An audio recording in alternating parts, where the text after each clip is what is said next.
नमस्कार मित्रांनो, युवराज अकॅडमी 24 या आपल्या एज्युकेशनल यूट्यूब चॅनलवर मी तुम्हा सर्वांचं स्वागत करतो। तर पहा, या ठिकाणी आरोग्यसेवक व आरोग्यसेविका यांच्या दृष्टिकोनातून महत्त्वाचे तांत्रिक प्रश्न आपण या ठिकाणी पाहत आहोत।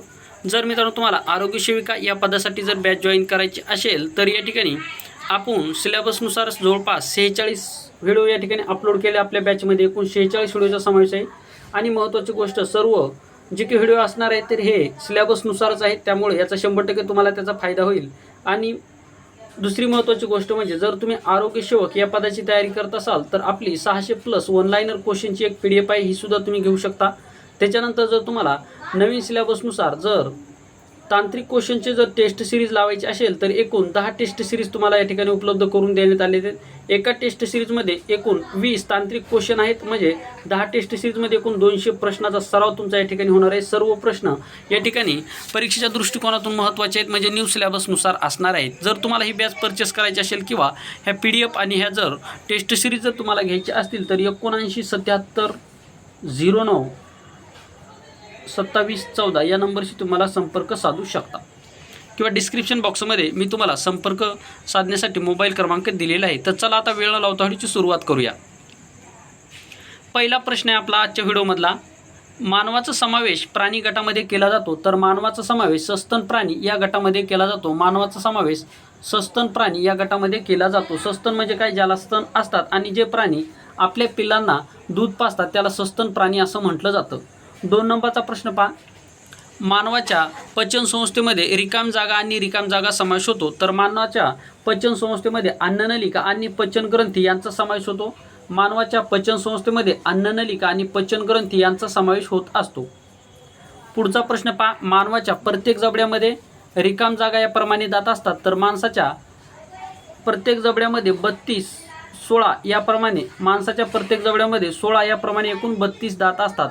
म्हणजे पहा, एक गोष्ट या ठिकाणी लक्षात ठेवा, आपला जो काही वरचा जबडा आहे हा वरचा जबडा आणि हा जो काही खालचा जबडा आहे, खालच्या जबड्यामध्ये 16 आणि वरच्या जबड्यामध्ये 16 असे एकूण 32 दात आपल्याला आपल्या मुखामध्ये असतात। एकूण किती? 32 दात। आपल्याला पहा, वयाच्या कितव्या वर्षी बालकाला दात येण्यासाठी सुरुवात होते तर वयाच्या 6 बालकाला ज्यावेळेस 6 महिने कंप्लीट होतात त्यावेळेस बालकाला या ठिकाणी दात येण्यासाठी सुरुवात होते। 6 महिने कंप्लीट झाल्याच्या नंतर बालकाला दात येण्यासाठी सुरुवात होते। आणि महत्त्वाची गोष्ट म्हणजे, बालकाला पहिले जे काही दात असतात त्याला दुधाचे दात असं म्हटलं जातं। एकूण दुधाचे दात किती असतात तर 20 असतात। पहा, एकूण दुधाचे दात किती? 20 असतात। आता हे दात पडतात कधी तर 6 वर्षे किंवा 7 वर्षे कंप्लीट झाल्याच्या नंतर हे दुधाचे दात पडत असतात। मग दुधाचे दात पडल्याच्या नंतर कायमस्वरूपी जे काही दात येतात ते एकूण 32 दात असतात। म्हणजेच आपल्या आयुष्यामध्ये एकूण 52 दात आपल्याला येत असतात। एकूण किती? 52 दात। म्हणजे कायमस्वरूपी 32 दात आणि दुधाचे 20 दात असे एकूण 52 दात आपल्या आयुष्यामध्ये आपल्याला येत असतात।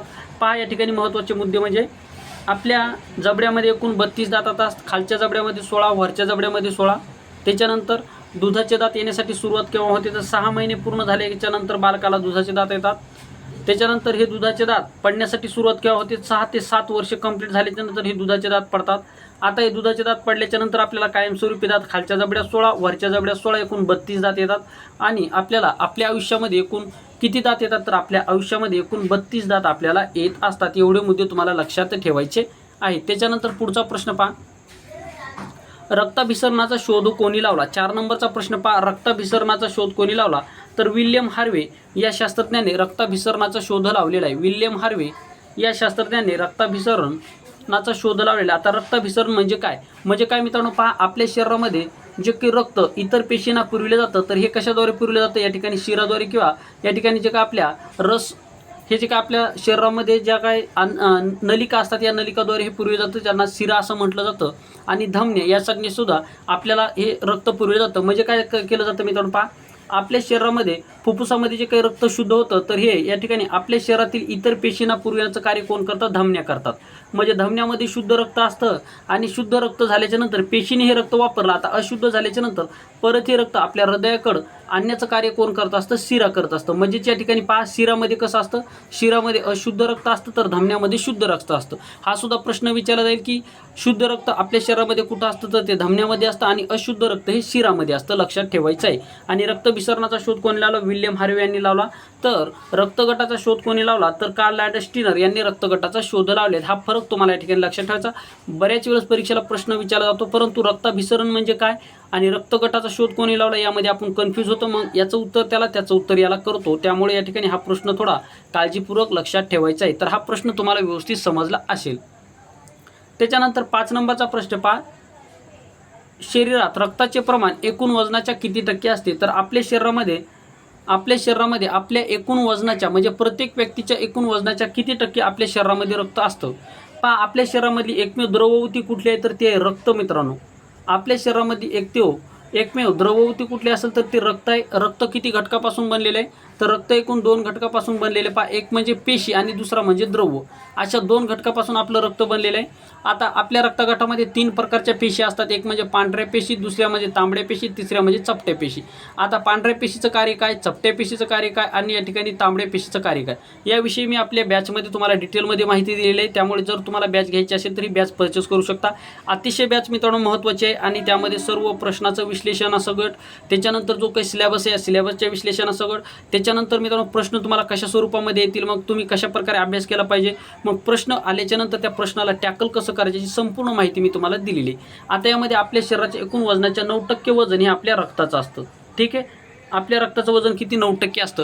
मग तुम्हाला पुढं प्रश्न असा सुद्धा विचारला जाईल की आपल्या एकूण वजनाच्या किती टक्के वजन हे हाडाचं असतं? तर आपल्या एकूण वजनाच्या 18% वजन हे हाडाचं असतं.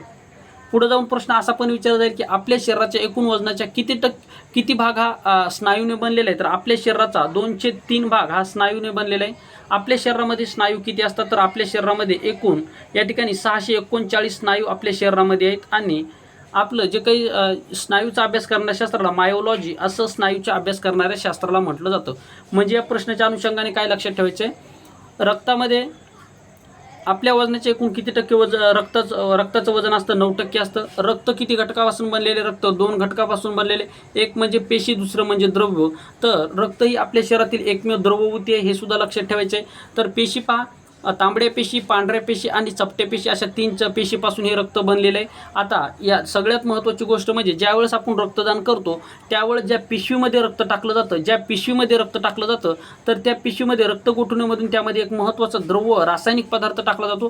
तर हा पदार्थ कुठला आहे? मी मागच्या व्हिडिओमध्ये ज्या विद्यार्थ्यांनी आपले रेग्युलर व्हिडिओ पाहिले तर त्या विद्यार्थ्यांना याचा आन्सर येणार आहे. तर पहा, रक्तदान केल्याच्या नंतर ज्यावेळेस रक्त घेतलं जातं, ज्या पिशवीमध्ये आपलं रक्त घेतलं जातं त्या पिशवीमध्ये रक्तगोठणे म्हणून त्यामध्ये काय टाकलं जातं हे तुम्हाला कमेंट बॉक्समध्ये नक्की सांगा. मी यापूर्वी जवळपास 2 ते 3 तासापूर्वी व्हिडिओ टाकला होता, त्यामध्ये मी तुम्हाला याची माहिती दिली. त्यामुळे हे प्रश्न मी तुम्हाला विचारत आहे. पुढचा प्रश्न पहा. रक्तदान करताना किती रक्त घेतले जाते? आपलं रक्तदान करताना किती रक्त घेतलं जातं? तर पहा, रक्तदान करताना आपलं किती रक्त घेतलं जातं? तर 350 mg एवढं रक्त या ठिकाणी आपलं घेतलं जातं. आता रक्तदान करते वेळेस आपलं वजन जे आहे मित्रांनो किती असलं पाहिजे? तर कमीत कमी 50 किलोग्राम एवढं वजन या ठिकाणी असलं पाहिजे. कमीत कमी 50 किलोग्राम.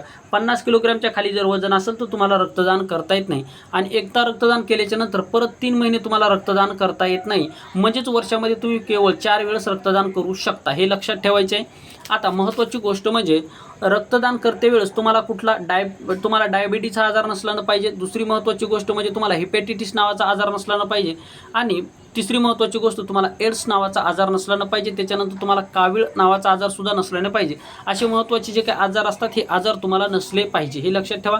म्हणजे रक्तदान करते वेळेस करणारा जो काही दाता असतो तो या ठिकाणी निरोगी असणं गरजेचं असणार आहे. किती रक्त घेतलं? 350 mg एवढं रक्त आपल्या शरीरातून घेतलं जातं आणि प्रत्येक 3 महिन्याच्या नंतर आपण रक्तदान करू शकतो. आणि दुसरी महत्त्वाची गोष्ट म्हणजे ज्यावेळेस आपण रक्तदान केल्याच्या नंतर परत जर आपल्यालाच रक्त द्यायची गरज जर पडली तर अशा कंडिशनमध्ये त्या रक्तदात्याला काय म्हटलं जातं मला कमेंट बॉक्समध्ये नक्की सांगा. मागचा व्हिडिओ पाहिला असेल तर या सर्व प्रश्नाचे उत्तर तुम्हाला 100% येतील, ही माझी तुम्हाला 100% गॅरंटी आहे. त्यामुळे मागचा व्हिडिओ पाहून घ्या. मागच्या व्हिडिओची लिंक मी या व्हिडिओच्या डिस्क्रिप्शन बॉक्समध्ये देत आहे. प्रश्नाचं विश्लेषण मित्रांनो तुमच्यासाठी महत्त्वाचं आहे, कारण की IBPS आणि TCS अशा स्वरूपामध्ये तुम्हाला वर्णनात्मक स्वरूपामध्ये प्रश्न विचारण्याची शक्यता दाट आहे. म्हणजे तुमचं नॉलेज या ठिकाणी पाहिलं जाणार आहे. 7 नंबरचा प्रश्न पहा. व्हिटॅमिन ए चे शास्त्रीय नाव काय? व्हिटॅमिन ए चे शास्त्रीय नाव काय? या प्रश्नाच्या अनुषंगाने महत्त्वाचे मुद्दे तुम्हाला मी सांगतो. तर पहा, व्हिटॅमिन ए चे नाव रेटिनॉल. व्हिटॅमिन ए चे शास्त्रीय नाव रेटिनॉल आहे. व्हिटॅमिन अ च्या अभावामुळे आपल्याला कोणता आजार होतो? तर रात आंधळेपणा हा नावाचा आजार आपल्याला व्हिटॅमिन अ च्या अभावामुळे होतो. अजीवनसत्व कोणत्या फळामध्ये सर्वात जास्त असतं तर गाजर या फळामध्ये अजीवनसत्व सर्वात जास्त असतं।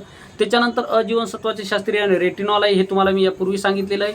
मग आता ब जीवनसत्व असेल, क जीवनसत्व असेल, यामध्ये ब जीवनसत्वाचे शास्त्रीय नाव काय, क जीवनसत्वाचे शास्त्रीय नाव काय, ड जीवनसत्वाचे शास्त्रीय नाव काय, ड जीवनसत्वाच्या अभावामुळे कोणता आजार होतो, क जीवनसत्वाच्या अभावामुळे कोणता आजार होतो, ब जीवनसत्वाच्या अभावामुळे कोणता आजार होतो। त्याच्यानंतर जीवनसत्वाचा शोध कोणी लावला, जीवनसत्वाचा शोध कोणी लावला, पाण्यामध्ये विरघळणारी जीवनसत्वे कुठली, त्याच्यानंतर मेदामध्ये विरघळणारी जीवनसत्वे कुठली। अशा स्वरूपामध्ये महत्त्वाचे जे काही प्रश्न असतात, हे प्रश्न किंवा महत्त्वाचं जे काही विश्लेषण असतं, या विश्लेषणावर आधारित तुम्हाला परीक्षेला प्रश्न जास्तीत जास्त विचारले जातात। त्यामुळे आपले मागचे व्हिडिओ तुम्ही पाहून घेऊ शकता, किंवा जर तुम्हाला वाटत असेल आपण बॅच परचेस करायची, ही बॅच सुद्धा तुम्ही या ठिकाणी घेऊ शकता। तर आपला प्रश्न काय, व्हिटॅमिन अ चे शास्त्रीय नाव काय, तर व्हिटॅमिन अ चे शास्त्रीय नाव रेटिनॉल हे व्हिटॅमिन अ चे शास्त्रीय नाव आहे। त्याच्यानंतर पहा, सूर्याच्या प्रखर उष्णतेचा शरीरावर कोणता दुष्परिणाम होतो, तर सूर्याच्या प्रखर उष्णतेचा आपल्या शरीरावर कोणता परिणाम होतो, तर तो होतो मित्रांनो उष्माघात होतो। कुठला उष्माघात या ठिकाणी होत असतो, आणि या उष्माघातामध्ये मृत्यूसुद्धा होऊ शकतो। आता महत्त्वाची गोष्ट म्हणजे पहा, आपल्याला जो काही सूर्यापासून आपल्याला जो काही प्रकाश मिळतो, तर हा प्रकाश येत असताना यामध्ये अल्ट्राव्हायलेट किरण असतात, अल्ट्राव्हायलेट किरण असतात। तर हे अल्ट्राव्हायलेट किरण अडविण्याचं कार्य, म्हणजे हे अल्ट्राव्हायलेट जे काही किरण असतात, हे आपल्या सजीव सृष्टीसाठी अतिशय घातक असतात। तर यांना अडवण्याचं कार्य कोण करत असतो, ओझोन वायू करत असतो। कोणता वायू करत असतो मित्रांनो, ओझोन वायू करत असतो। ओझोन वायू सूर्यापासून येणारे अतिनील किरण जवळपास 90% अतिनील किरणे या ठिकाणी ओझोन वायू या ठिकाणी अडवत असतो, हे लक्षात ठेवा। आणि जागतिक ओझोन दिन कधी साजरा केला जातो, तर 16 सप्टेंबर हा दिवस जागतिक ओझोन दिन म्हणून साजरा केला जातो। आणि ओझोन हा जो काही ओझोन हा जो काही थर आहे मित्रांनो, हा थर सूर्यापासून येणारे अतिनील किरण या ठिकाणी अतिनील किरण शोषून घेत असतो। आणि महत्त्वाची गोष्ट म्हणजे आपल्याला या ठिकाणी या अतिनील किरणापासून संरक्षण ओझोन वायू देत असतो। आता ओझोनचा जो काही थर आहे, हा नष्ट करण्याचं कार्य हरितगृह वायू करत आहेत। क्लोरोफ्लोरोकार्बन यामुळे ओझोन वायूचा जो काही स्तर आहे, याला या ठिकाणी छिद्र पडण्याची शक्यता दाट आहे, किंवा छिद्रसुद्धा पडलेलं आहे फ्लोरोकार्बनमुळे। म्हणजे कार्बन डायऑक्साईड असेल, त्याच्यानंतर क्लोरोफ्लोरोकार्बन असेल, या ठिकाणी ओझोन वायूसाठी घातक असतात। हे मुद्दे तुम्हाला या ठिकाणी लक्षात ठेवायचे आहे। आणि अल्ट्राव्हायलेट किरण जर डायरेक्ट आपल्या शरीरावर जर पडले, तर आपल्याला कॅन्सर नावाचा भयानक आजार होऊ शकतो। कुठला, कॅन्सर नावाचा भयानक आजार या ठिकाणी होऊ शकतो। एवढे मुद्दे तुम्हाला या ठिकाणी लक्षात ठेवायचे आहे। आता सूर्यापासून जी काही ऊर्जा मिळते, ती आपल्याला त्या ऊर्जेला काय म्हणतात, ते प्रारण असे म्हणतात, त्याला काय प्रारण असं म्हटलं जातं। आणि सूर्य हा हायड्रोजन पासून बनलेला एक तारा आहे, हायड्रोजन वायूपासून बनलेला एक तारा आहे। आणि पृथ्वीपासून सर्वात जवळचा तारा कुठला असेल, तर तो सूर्य आहे। सूर्य जो आहे पृथ्वीपासून सर्वात जवळचा तारा आहे, लक्षात ठेवायचं आहे। त्याच्यानंतर पहा, तांबड्या पेशीचा व्यास किती असतो, जे काही आपल्या शरीरामध्ये तांबड्या पेशी असतात, मी तुम्हाला सांगितलं होतं पहा, पांढऱ्या पेशी, तांबड्या पेशी आणि चपटे पेशी। आता याचं शरीरामध्ये रक्तामध्ये तांबड्या पेशी, पांढऱ्या पेशी असतात, तर याचं महत्त्वाचं कार्य मी तुम्हाला सांगतो। पांढऱ्या जे काही पेशी असतात, या पांढऱ्या पेशी म्हणजे काय, व्हाईट ब्लड सेल, तर याचं कार्य काय, ज्यावेळेस आपल्या शरीरामध्ये विषाणू आणि जीवाणूचं संक्रमण होत असतं, त्यावेळेस विषाणू व जीवाणू यांच्या विरुद्ध लढण्याचं कार्य पांढऱ्या पेशी करत असतात। म्हणून पांढऱ्या पेशीला आपल्या शरीराचं सैनिक असं म्हटलं जातं। पांढऱ्या पेशीला काय म्हटलं जातं, आपल्या शरीराचं सैनिक असं म्हटलं जातं। आता तांबड्या पेशीचं महत्त्वाचं कार्य काय, तर तांबड्या पेशीचं महत्त्वाचं कार्य काय, आपल्या शरीरामध्ये जो ऑक्सिजन आपण घेतो, तर हा ऑक्सिजन आपल्या शरीरातील इतर पेशींना पुरविण्याचं कार्य तांबड्या पेशीमधील काय करत असतो, हिमोग्लोबिन नावाचा घटक करत असतो। हे मुद्दे लक्षात ठेवा। त्याच्यानंतर चपट्या पेशीचं महत्त्वाचं कार्य काय, तर आपल्या शरीराला कुठं जखम झाली असेल आणि त्यामधून जर रक्तस्राव होत असेल, तर हा रक्तस्राव कमी करण्याचं कार्य किंवा रक्त गोठण्याचं कार्य कोण करत असतं, तर ह्या चपट्या पेशी करत असतात। तर रक्त गोठण्यासाठी कोणतं जीवनसत्व महत्त्वाचं आहे, तर के जीवनसत्व हे रक्त गोठण्यासाठी महत्त्वाचं आहे। कॅल्शियम सुद्धा रक्त गोठण्यासाठी महत्त्वाचं असतं। आणि फायब्रिनोजन नावाचा जो काही घटक आहे, हा सुद्धा या ठिकाणी रक्त गोठण्यासाठी महत्त्वाची भूमिका निभावत असतो। आपला महत्त्वाचा प्रश्न काय, तर तांबड्या पेशीचा व्यास किती असतो, तर 10 मायक्रोमीटर एवढा तांबड्या पेशीचा व्यास असतो। किती, 10 मायक्रोमीटर एवढा तांबड्या पेशीचा व्यास असतो। मग पांढऱ्या पेशीचा व्यास किती असतो, हे तुम्ही मला कमेंट बॉक्समध्ये नक्की सांगा। जर तुम्ही मागचे व्हिडिओ पाहिले असतील, तर याचं उत्तर तुम्हाला 100% येणार आहे। जर तुम्हाला बॅच परचेस करायची असेल, तर अशा स्वरूपामध्ये मी तुम्हाला संपूर्ण माहिती दिलेली आहे। 10 नंबरचा आणि या व्हिडिओमधला शेवटचा प्रश्न, क्ष किरण म्हणजे काय, क्ष किरण म्हणजे काय, तर क्ष किरण म्हणजे मित्रांनो विद्युत चुंबकीय लहरी म्हणजे क्ष किरण होय। क्ष किरण म्हणजे काय, विद्युत चुंबकीय लहरी म्हणजे क्ष किरण म्हणजे विद्युत चुंबकीय लहरी होय। आता क्ष किरणाचा वापर कशामध्ये केला जातो, जर तुमचं हाड या ठिकाणी टिचलं असेल, किंवा तुमचा हात मोडला असेल, किंवा तुमचा पाय फ्रॅक्चर झाला असेल, तर तुम्हाला डॉक्टर या ठिकाणी एक्सरे काढण्यासाठी सांगितले जातात। आता हे एक्सरे ज्या ठिकाणी आपण ज्या शरीरावर क्ष किरणाचा जास्तीत जास्त क्ष किरण पडत असतात तर त्या भागावर आपल्याला कॅन्सर होण्याची सुद्धा शक्यता दाट असते. लक्षात ठेवायचे म्हणजे क्ष किरणाने काय केलं जातं तर आपल्या शरीरामध्ये जे काही अंतर्गत अवयव आहेत याच्या ठिकाणी निदान करण्यासाठी क्ष किरणाचा वापर केला जातो. क्ष किरण म्हणजे काय विद्युत चुंबकीय लहरी म्हणजे क्ष किरण होय. तर अशा स्वरूपामध्ये महत्त्वाचे प्रश्न आपण या ठिकाणी पाहिलेले सर्व प्रश्न तुम्हाला नक्की आवडले असतील.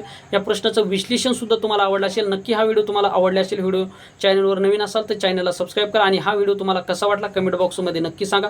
पुन्हा भेटूयात मित्रांनो एका नवीन महत्त्वपूर्ण व्हिडिओमध्ये. तोपर्यंत या ठिकाणी थांबतो. या ठिकाणी तुम्ही व्हिडिओ शेवटपर्यंत पाहिल्याबद्दल मी तुमच्या मनापासून आभार मानतो. असेच व्हिडिओ पाहत चला आणि असं तुमचं सहकार्य मला लाभेल अशी मी तुमच्याकडून अपेक्षा बाळगतो. या ठिकाणी तुमची रजा घेतो. थँक्यू, धन्यवाद, टेक केअर, बाय बाय.